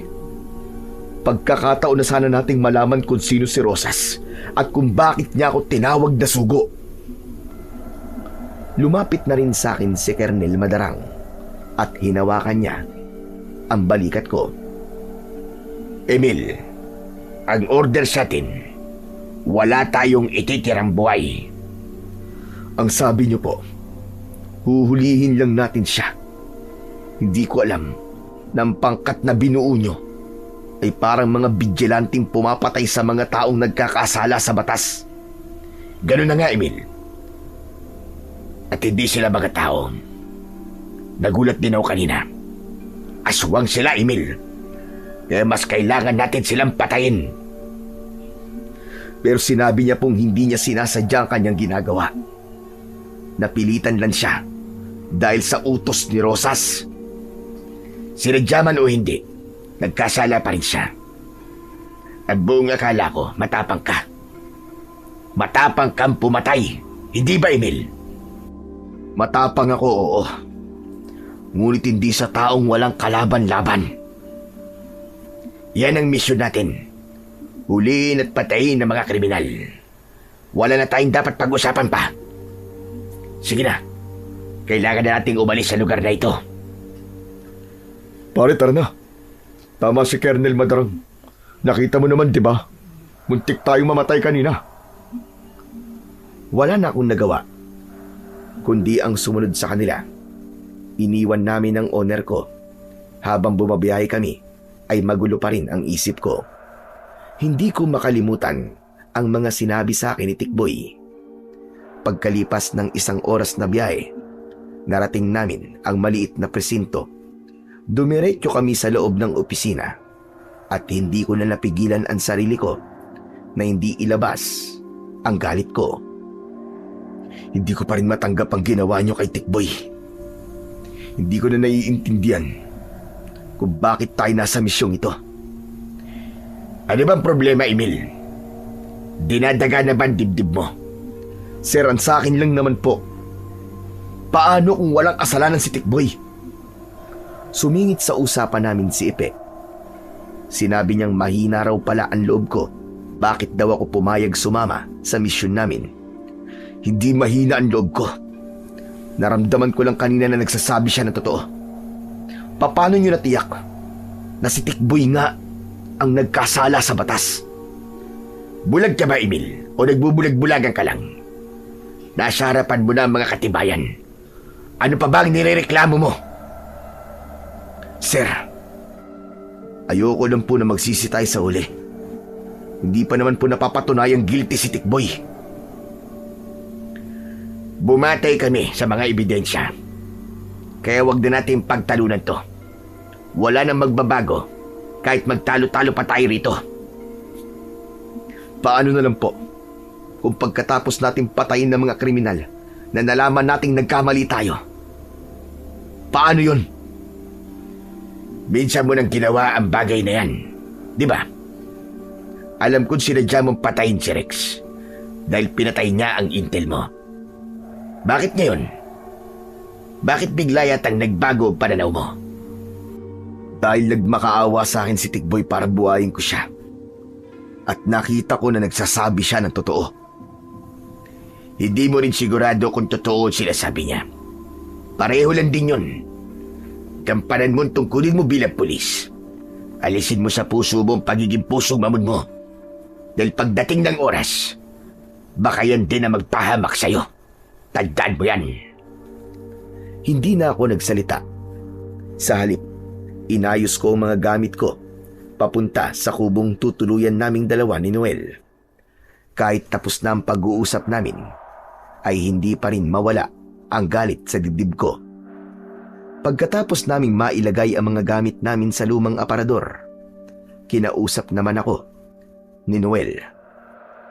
Pare, pasensya ka na kanina ha. Kalimutan mo na yun. Ang gumugulo lang sa isip ko ngayon ay kung bakit biglang bumalik sa dating anyo si Tikboy. Nangyari yun nang tamaan ko siya ng suntok. Hindi kaya dahil sa singsing? Yan din ang kutob ko eh. May kakayahan ng singsing na to na ibalik sa dating anyo ang aswang na makakalaban ko. Kung ganun pare, nagkabisa na ang mga agimat mo. Hinawakan ko ang medalyon ng San Cristobal habang tinitignan ko ang singsing sa daliri ko. Saka kami nagpahinga at natulog.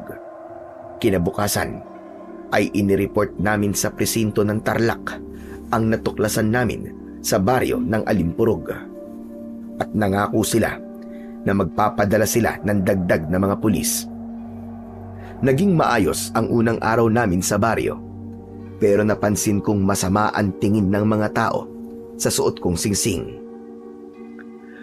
Pagkalipas ng 2 araw, sinimulan na namin ang pagpapatrolya sa bawat bahay ng mga taong nakatira doon.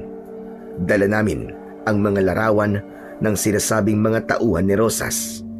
Maya-maya pa ay saglit kaming nagpahinga sa tapat ng kubong gawa sa tabla.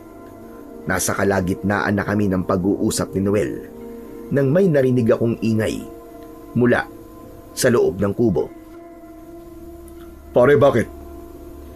Bigla kasing uminit ang suot kong medalyon nang may narinig akong ingay mula sa loob ng kubong to. Ano? Dahil sa sinabi ko, bumunot kagad ng baril si Noel. Ganon din ako. Saka kami dahan-dahang lumapit sa pinto ng bahay. Ngunit may biglang nagsalita mula sa aming likuran.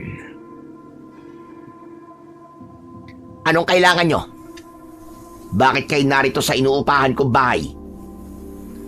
Nang lingunin namin ang lalaking nagsalita, nagulat kami ni Noel dahil naka-uniforme siya ng pulis.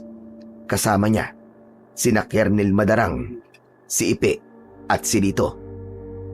Pasensya na kayo kung inabala namin ang pagtatrabaho nyo.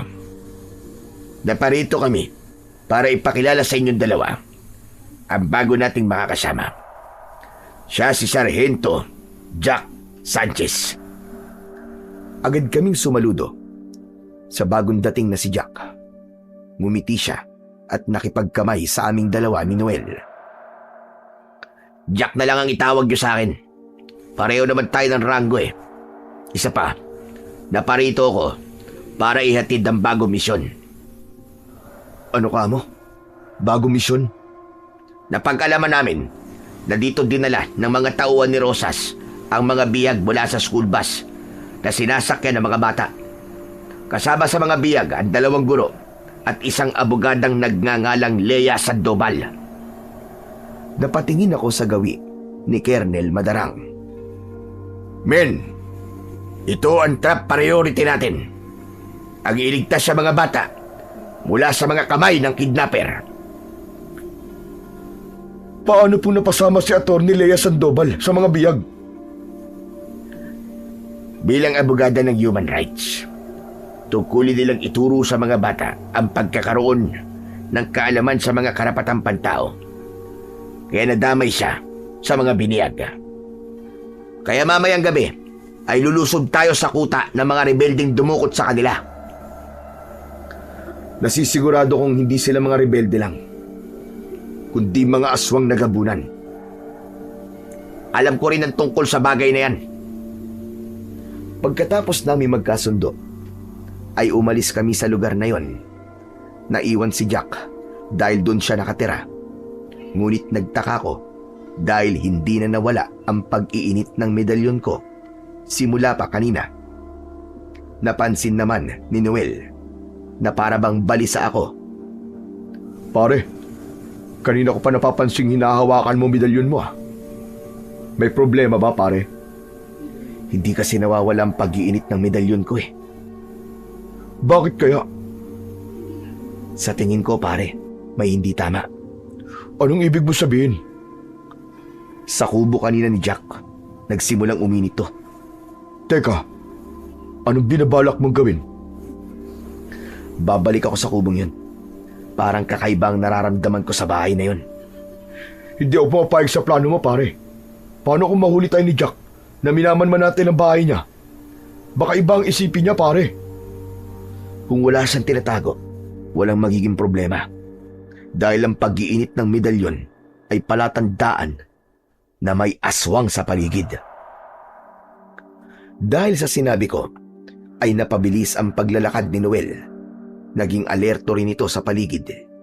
Kaya naman, inakbayan ko siya. Huwag kang magpapalatang kinakabahan ka. Kalma lang. Tuloy ang plano mamayang gabi. Pagdating namin sa bahay, ay agad akong nagganda ng mga sandata. Isinilid ko sa bulsa ko ang papel na merong orasyon. Pagkatapos ay naghintay kami ng tamang oras para magmatsyag. Madilim ang paligid nang lumabas kami sa bahay. Pero nahuli kami ni Naipe at Lito. Akala ko isusumbong nila kami kay Kernel Madarang. Pero nang sabihin ko sa kanila ang mga napansin ko, ay nakumbinsi ko silang sumama sa amin. Agad kaming nagtungo sa kubo ni Jack. Nakatayo yun sa gitna ng kakawyan. Mabuti na lang at maliwanag ang sikat ng buwan. Ngunit nagulat kami sa aming nadatnan. Nakita naming nag-uusap sina Kernel Madarang at Jack. Kaya naman, agad kaming nagtago sa likod ng puno. Pare, ano kayang pinag-uusapan nila? Pakinggan muna natin pare kung ano ang mga pinag-uusapan nila. Umiinit pa rin ba medalyon mo, pare? Oo, mas tumindi ang pag-iinit. Kaya natitiyak kong hindi ordinaryong tao si Jack. Dahil sa sinabi ko, isa-isang bumunot ng baril ang mga kasama ko. Ngunit natigilan kami nang magsalita si Kernel Madarang.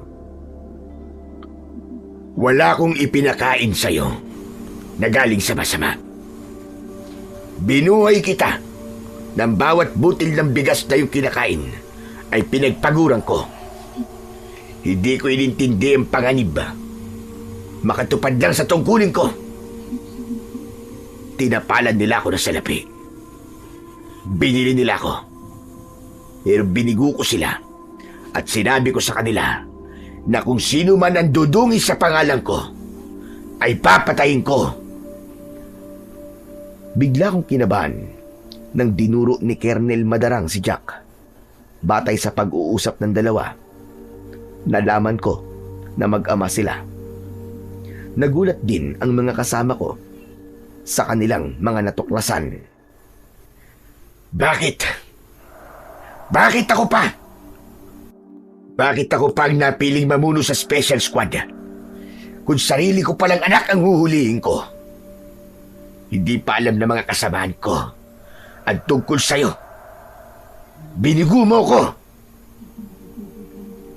Pero papa, hindi ko kailangan ng maraming salapi. Bakit ikaw pa? Bakit kailangan magdungisan ang aking pangalan? Ikaw na anak ko. At isa rin pulis. Huminaon ka lang, papa. Baka atakihin ka. Alagaan mo ang puso mo. Hindi ka na bata. Matanda ka na. Huwag kang magkunwaring nag-aalala sa akin. Ang ipinagtataka ko, paano ka napunta sa ganyang gawain? Nagtataka ka pa. Simple lang naman po ang dahilan ko eh. Tignan mo nga sarili mo. Ang tagal-tagal nyo na sa serbisyo, papa. Pero hindi ka pa rin umaasenso. Tumigil ka! Papa, pakinggan nyo po ang sinasabi ko. Ginawa ko lang ito dahil sa inyo. Dahil baka mo sa akin. Ang ialay ang kaluluwa mo sa demonyo. Ikaw ang may gawa nun. At hindi yun dahil sa akin. Dahil nga po sa inyo, papa. Alam nyo, papa, ayoko pong tumandang kagaya nyo na ang inaasahan ay kakarampot na kita lamang sa pagpupulis. Ang gusto ko po ay marangyang buhay. Malakas na kapangyarihan para magkamal ako ng limpak-limpak na salapi. Ganyan ba mga tinuro ko sa'yo? Ang mabuti pa sumuko ka na, anak. Pakawalan mo na sila Leia at ang mga bata. Wala silang kasalanan. Gumawa ka pa ng kwento para lamang maloko mo kami lahat. Nang marinig ko yun, ay bigla akong kinabahan. Pinaikot kami ni Jack. Sinubukan niyang kunin ang loob namin para maisama kami sa mga plano niya. Mas lalo akong nag-alala nang mula sa likod ng kubo, lumabas ang mga aswang na gabunan. Kasama si Leia na kinuha mula sa loob ng kubo. Nakagapos ang kanyang mga kamay at may busal sa bibig. Akma na sanang tatayo ako para lapitan sila. Ngunit pinigilan ako ni Noel. Kaya muli naming narinig ang mga pinag-uusapan ng mag-ama. Hindi ko po pakakawala ng alay ko. Dahil siya ang buhay ko. Siya ang kukumpleto sa kapangyarihan ko. Kailangan ko ang dugo niya para malaya na ako sa mambabarang na nagtraidor sa akin. Anong sinabi mo? Hindi niyo po ba nakikita? Sila ang mga kampon ko. Ang lahat ng mga tao rito aswang na rin kagaya ko. At yun din ang mangyayari sa mga tauhan niyo, papa. Nasisiraan ka na ng udo. Baliw ka na, Jack. Hindi ako makakapayag na magkaroon ako ng isang anak na kampo ng demonyo. Pwes, hulihin niyo po ako kung kaya niyo, Papa. Idinapa ni Jack ang kanyang mga braso na para bang naghahamon. Dala ng bugso ng damdamin, magkakasunod na suntok ang tumama sa mukha ni Jack mula sa galit na galit niyang ama.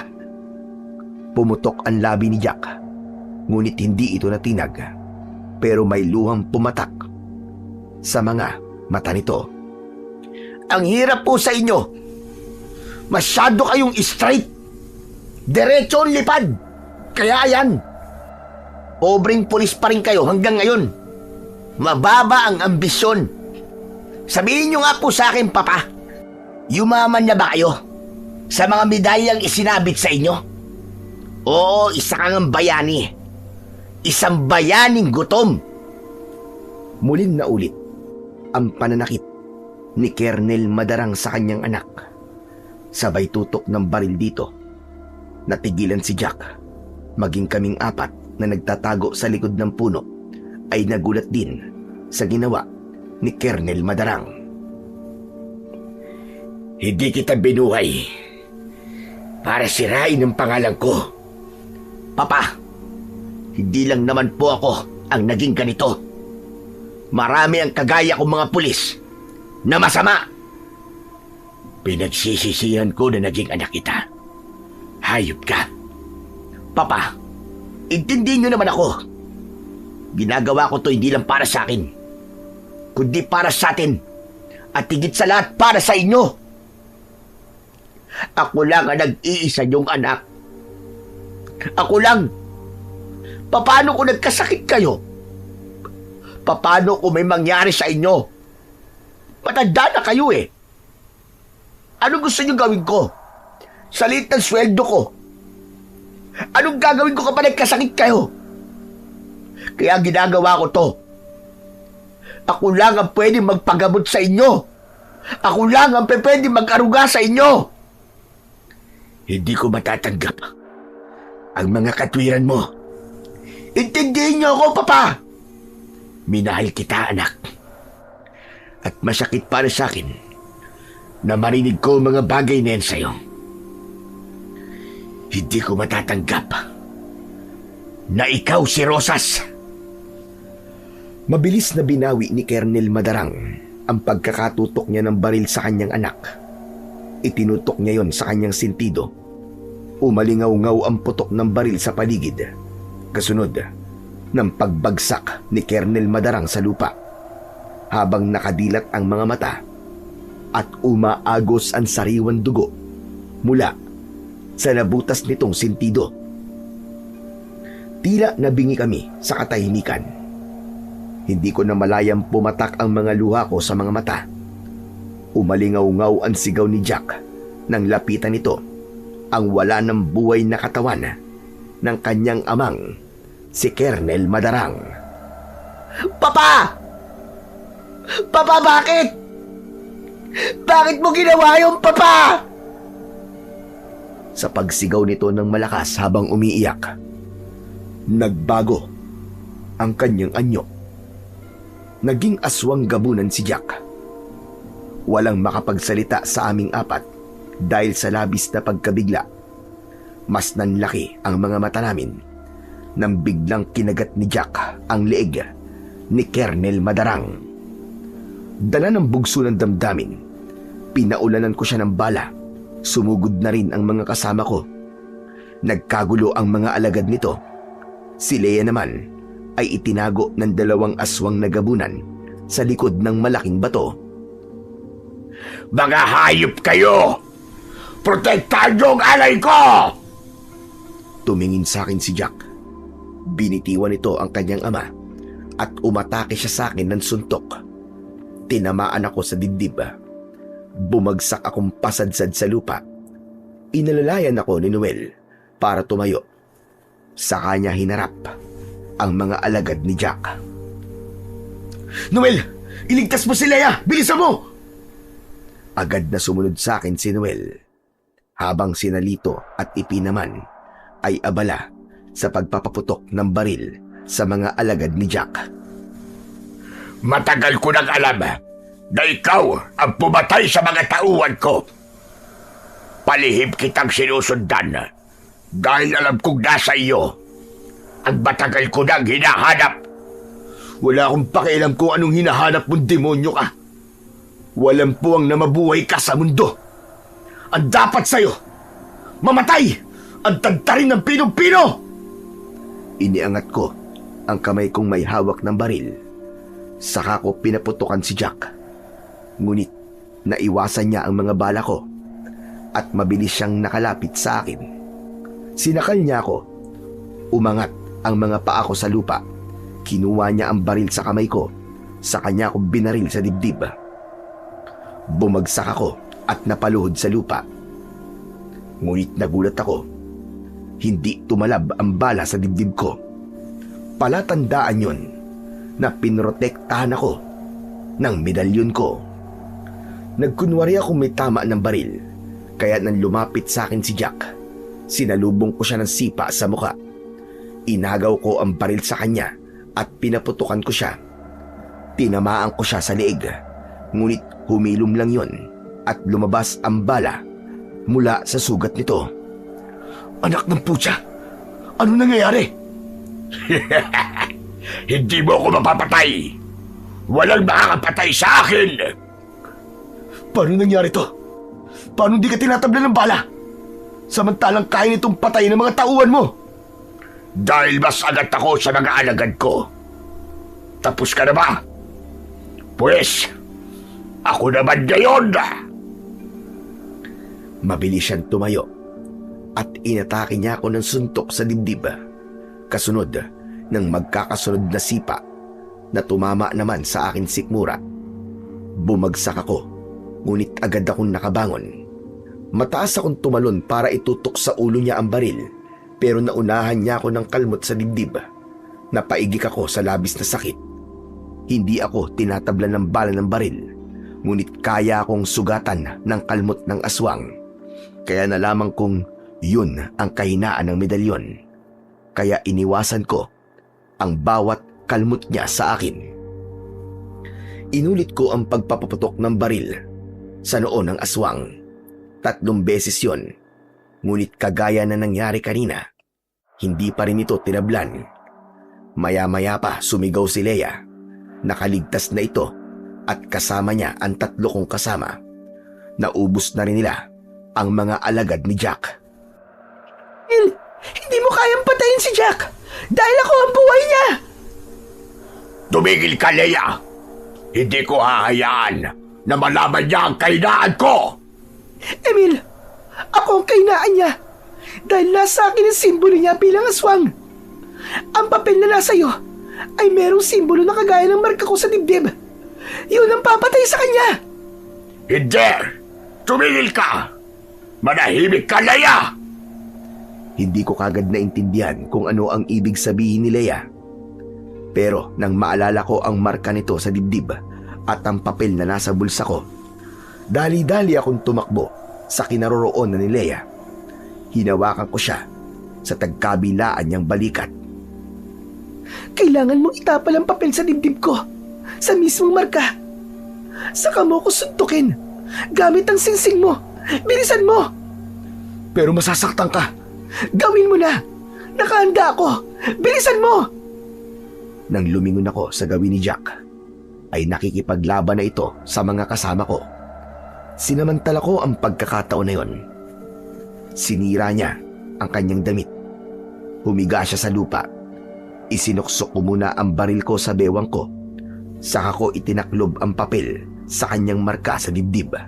Pagkatapos ay iniangat ko ang kamao ko na may suot na singsing. Patawarin mo ako, Leia, sa gagawin ko. Gawin mo ang nararapat. Dahil kapag napatay mo siya, para mo na rin akong tinulungan. Walang pagdadalawang isip na malakas kong sinuntok ang dibdib ni Leia. Umalingaw-ngaw ang sigaw ni Jack dahil ito ang labis na nasaktan. Si Leia naman ay agad nawalan ng malay.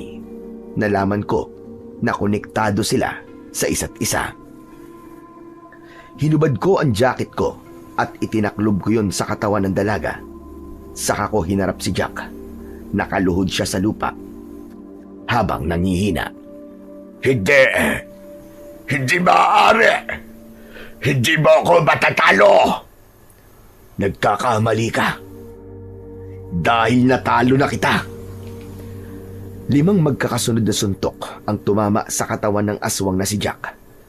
Bumalik siya sa pagiging tao. Sumuka siya ng dugo at mas lalong nanghina. Para bang naglaho ang kanyang kapangyarihan nang mawalan ng malay si Leia. Pare, gawin mo na! Kung ano nararapat sa kanya, bilisan mo na! Itinutok ng mga kasama ko ang kanilang baril sa nakaluhod na si Jack. Tumayo rin ako at lumayo sa kanya. Binunot ko ang baril ko mula sa bewang. Kasunod ng pagpapaulan namin ng bala sa katawan nito, bumagsak si Jack sa tabi ni Kernel Madarang. Habang naghihingalo ito, yumakap siya sa katawan ng kanyang ama. Pare, sunugin natin ang mga katawan ng mga aswang gabunan. Si Kernel Madarang ang ititira natin. Paano si Leia? Ipapagamot ko siya. Nawalan lang siya ng malay dahil sa malakas na suntok ko. Agad kong nilapitan si Leia at binuhat para dalhin sa bahay. Naiwan naman sina Noel at ang mga kasama namin para mag-asikaso sa mga bangkay ng aswang. Pagkatapos, dinala nila ang katawan ni Kernel Madarang sa presinto namin. Nalaman ko, nakasabay ng pagkamatay ng pinuno nilang si Rosas, ay naglaho rin ang hawa ng aswang sa mga taong naroroon. Dahil bahagi pala ng ritual na itim na karunungan ang bumalot sa pagkatao ng mga tao sa baryong yon. Inuutusan sila ni Rosas para gumawa ng kasamaan. Yun daw ang paraan upang madagdagan ang lakas nito. Nalaman ko rin sa albularyong gumamot kay Leia na ang dalaga ay alay para sa aswang na si Jack dahil sa kanya nakatanim ang simbolo ng pagkaaswang ni Jack. Nang mamatay ang pinuno, nawala na rin ang markang yon sa dibdib ni Leia. Pagkalipas ng 2 araw at naayos namin ang lahat, nagkamalay na si Leia. Kumusta na ang pakiramdam mo, Leia? Ayos na ang pakiramdam ko. Anong nangyari? Patay na ba si Jack? Oo, napatay namin siya dahil sa'yo. Ano ba nangyari? Paano ka napasok sa ganung gulo? Anak ako ng isang mambabarang na nagbigay ng kakayahan kay Jack na gumawa ng aswang na gabunan. Tinakot niya si tatay, kaya gumawa siya ng paraan para hindi ako magamit ni Jack laban sa kanya. Para hindi ako masaktan, inilipat niya sa akin ng tanda. Isang simbolo na kapag sinaktan ako ni Jack, ay siya rin na masasaktan. Ako naging kasangkapan upang mapatay si Jack. Nasaan ang tatay mo? Pinatay siya ni Jack upang walang makaalam sa totoong pagkatao niya. Nalaman ko na siya ang pumatay kay tatay nang binihag niya ako kasama ang mga bata. Kung ganun, nasaan ang mga batang kasama mo? Ikinulong sila sa kubo ni Jack. May silid sa ilalim nun, kaya tulungan niyo sila. Kawawa naman ang mga bata. Nang pumasok sa loob ng kwarto si Noel, narinig niya ang mga sinabi ni Leia. Agad siyang umalis para iligtas ang mga biyag na naiwan sa ilalim ng silid ng kubo. Isinama niya sina Lito at Ipe. Siya nga pala, Leia. Paano mo nalaman na ako may hawak ng papel na may orasyon? Dahil sa singsing na suot mo, si tatay ang may-ari niyan. Kaya nalaman ko rin na ikaw ang anak ni Mang Romano, ang kaibigan ni tatay. Hindi mo ba alam na si Jack din ang pumatay sa ama mo? Ano sabi mo? Hinanap ni Jack ang papel na may orasyon dahil gusto niyong putulin ang ugnayan namin dalawa para hindi ako magamit laban sa kanya. Kapag sinunog niya ang orasyon, mawawala ng bisa ang marka ko. Nanindigan si Mang Romano, kaya pinatay niya ito. Diyos ko, wala akong kaalam-alam na matagal na palang nasa paligid ko si Jack. Pasensya ka na kung naging masama ako sa iyo noon. Ginawa ko lang yon para makuha ang atensyon mo. Para may dahilan din ako na malaman ang mga lakad mo. Kinausap mo na lang sana ako. Hindi ka na sana muntik mapahamak at nakulong sa kubo ni Jack. Plano ko yon para bigyan ng hustisya ang nangyari kay tatay. Kung magkaugnay kayo ni Jack, bakit siya lang ang namatay? Yun ang bisa ng papel. Si Jack lang ang mamamatay. Kasama yon sa ginawang ritual ni tatay. Nang malaman ko na magkakaroon kayo ng misyon sa lugar na to, gumawa rin ako ng paraan para makapasok sa baryong to. Dahil alam kong hindi mo mapapatay si Jack nang wala ako. Ginawa mo lahat ng to para mabigyan mo ng hustisya ang pagkamatay ng tatay mo. Oo, pero bukod doon, gusto ko ring iligtas ang mga tao rito mula sa hawa ng aswang. Maging ang mga batang binihag nila. Nang maintindihan ko ang mga sinabi ni Leia, naging maayos na ang pakikitungo namin sa isa't isa. Nailigtas din ang mga bata at naibalik sa kanilang pamilya. Ipinagpatuloy namin ang lihim na organisasyong pumupuksa sa mga kriminal na lumalabag sa batas. Naibalik din namin ang katahimikan sa baryo ng Alimpurog. Magmula noon ay wala nang krimeng naganap sa lugar na yon.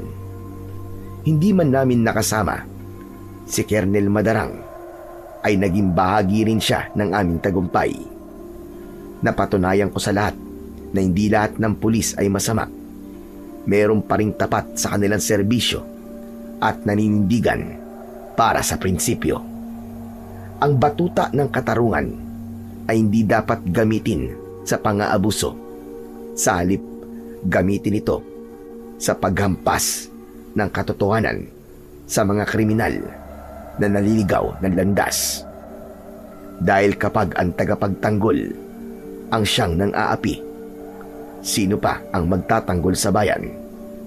Ang uniforme ay dangal, hindi pantakip sa kasalanan. Ang baril ay ginagamit sa pagprotekta sa mga tao at hindi dapat gamitin sa pang-aabuso ng kapangyarihan. Dahil ang pagiging mabuting ehemplo ng pulis ay habang buhay na karangalan hanggang sa dangal ng ating pamilya. Palaging tatandaan na ang hihiram ng kapangyarihan sa hari ng kadiliman ay kamatayan lamang ang magiging resulta.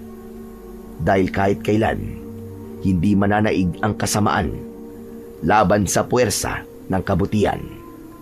Dahil ang Diyos ay palaging nagbabantay sa atin upang tayo ay mailigtas sa tiyak na kapahamakan. Hanggang dito na lamang po ang aking istorya. At sana ay may natutunan kayo na magandang aral. Maraming salamat po sa walang sawang pagsuporta at pakikinig sa aking mga kwento. Hanggang sa muli, at pagpalain po nawa kayo ng Diyos na may kapal.